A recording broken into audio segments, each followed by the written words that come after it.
আর শুধু কি সংঘর্ষ, বোমাবাজি এইসব খবর উঠে আসছে, এসব অভিযোগ উঠে আসছে?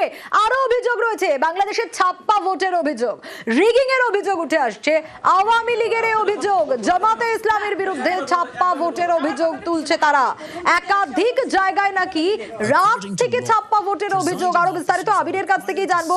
আবির, সকাল থেকে ভোট গ্রহণ শুরু হয়েছে, কিন্তু রাত থেকেই নাকি ছাপ্পা ভোট, এই অভিযোগ উঠে আসছে। আর কি কি অভিযোগ রয়েছে, কোথায় কোথায়?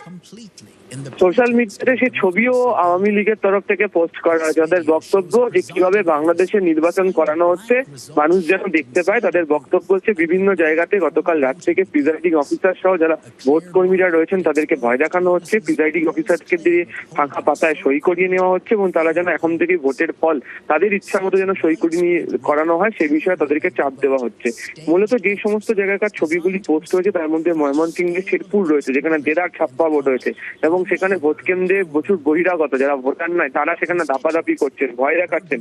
যারা ভোট দিতে আসছেন তাদেরকে ভয় দেখাচ্ছেন, বাড়ি থেকে বেরোতে দিচ্ছেন না। এবং বহু জায়গা থেকে দেখতে পাওয়া গিয়েছে যে ভোটারদেরকে লাইন থেকে সরিয়ে দেওয়া হয়, তারা তারা ফিরেও যান। ফলে বহু জায়গাতে শেরপুর, ময়মনসিংহের বিভিন্ন জায়গা সহ বিভিন্ন জায়গা থেকে এইভাবে ছাপ্পা ভোট করানোর অভিযোগ, ব্যাপক রিগিং এর অভিযোগ এনেছে বিরোধীরা। একেবারেই আবির, এবং বাংলাদেশের একাধিক এলাকায় ছাপ্পা ভোট, দেদার ছাপ্পা ভোটের ছবি প্রকাশ্যে দেখাচ্ছি, সেসব ছবি দেখুন। দেখাচ্ছি ময়মনসিংহের শেরপুরের ছবি, অবাধে যেখানে ভোট লুট হচ্ছে সেই ছবি আপনাদের দেখাচ্ছি। দেখুন, কোনো কোনো জায়গায় এর আগের ছবি দেখাচ্ছিলাম, রাত থেকে ছাপ্পা চলছে। দেখুন আওয়ামী লীগের দেওয়া এই ভিডিও, সেই ছবিতে কি দেখা যাচ্ছে, সেখানে দেখা যাচ্ছে রাতের বেলা রীতিমতো ছাপ্পা দেওয়া হচ্ছে এবং শুধু তাই নয়, প্রিজাইডিং অফিসারকে সই করে দিতে বলা হচ্ছে।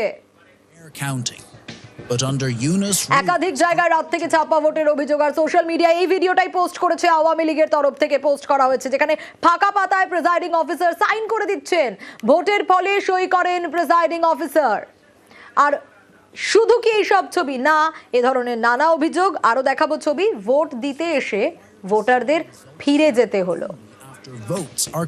এইখানে আমার ভোট হয়ে গেছে, কারণ আমি আসছি ভোট দিতে, এখন বলছে যে আপনার ভোট তো হয়ে গেছে। আপনি বলছেন জাল ভোট হয়নি, আবার বলতেছেন ওনার ভোট হয়ে গেছে, তাহলে কোনটা সঠিক? কোনটা তাহলে বললেন কেন যে ওনার ভোট হয়ে গেছে? মানে ওই যে সেটা তো আপনাদের ব্যর্থতা। ভোট কেন্দ্রে গেলাম, আমার বলতেছে যে আমার ভোট হয়ে গেছে।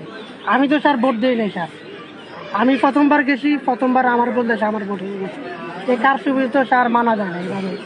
আমি ভোট দিতে পারি নাই, আমার ভোট ওনারা কে দিছে জানি না, তো আমাকে এখান থেকে বের করে দেওয়া হচ্ছে।